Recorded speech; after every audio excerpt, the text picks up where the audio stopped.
Hello and welcome to some more Star Citizen. Today I wanted to talk more about the Sabre and how it flies in the PTU 2.2b patch and its near future in Star Citizen.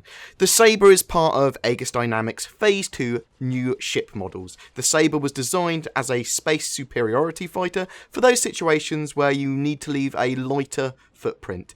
Designed to be a rapid responder, the Sabre is more than capable of establishing battlefield dominance for any number of combat scenarios.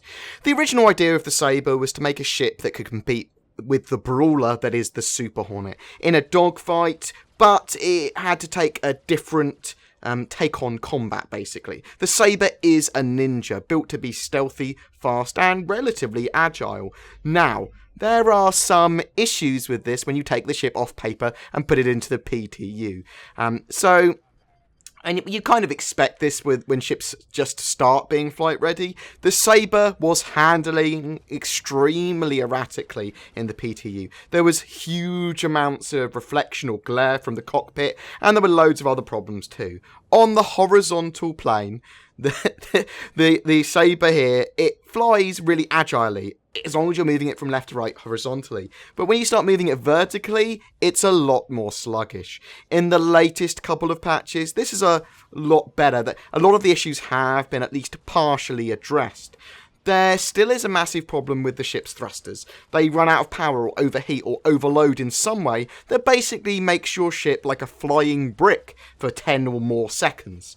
And as I said, there's been a lot of improvements with the Sabre over the last couple of patches, but it still needs work if it's going to be able to compete with skilled Super Hornet pilots in PvP. It needs more agility. It just turns a bit too slowly for my liking, and erratically. I want it to have more boost capacity too. I think that would alleviate some of the issues as well.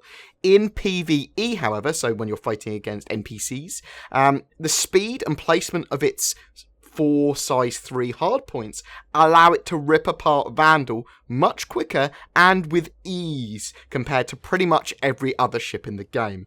The weapons all being quite close to each other and near the centre of the ship make hitting targets for me much easier. The 6 size 2 missiles as well that it can carry are probably going to make it pretty effective in the future too. I hope this is going to give me some form of edge against slower or larger targets too, but we'll have to wait until we see how missiles are actually going to be fully implemented in the game. They keep on changing and rebalancing them. It's going to be a while before we see exactly how effective missiles are intended to be in the full release of the game.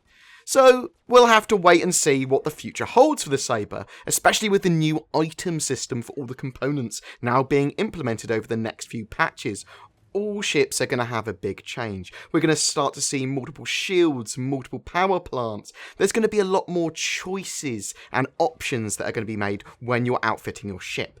And I think for pretty much any ship, it's hard to judge how powerful it's going to be in the final game at this stage. We can only really look at what the spirit of the ship is supposed to be.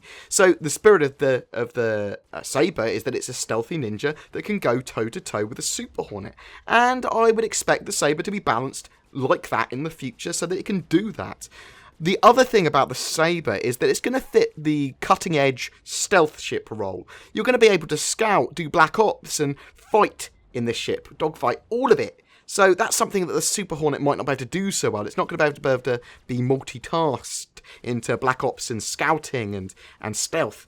I'm going to hold off judgment on exactly how powerful the Sabre is for a while longer. On paper, though, it is my favourite one-seater fighter, but it needs work. But I do suppose that's what the PTU and the development of Star Citizen in general is for. When it's on the live servers, allowing us easier access to more weapons and equipment, I would expect us to see it come into its own a lot more too. We're going to start to see them fighting Super Hornets, and then we can be able to judge at least a little bit better how the balance is at the moment. Anyway, guys, thanks for listening. That's my views on the Sabre at the moment as a Sabre owner. If you have any questions or views on the Sabre as well, please drop them in the comments below. I'd like to know what you think. Please don't forget to like and subscribe as well. It really does help me, and I will see you in the verse.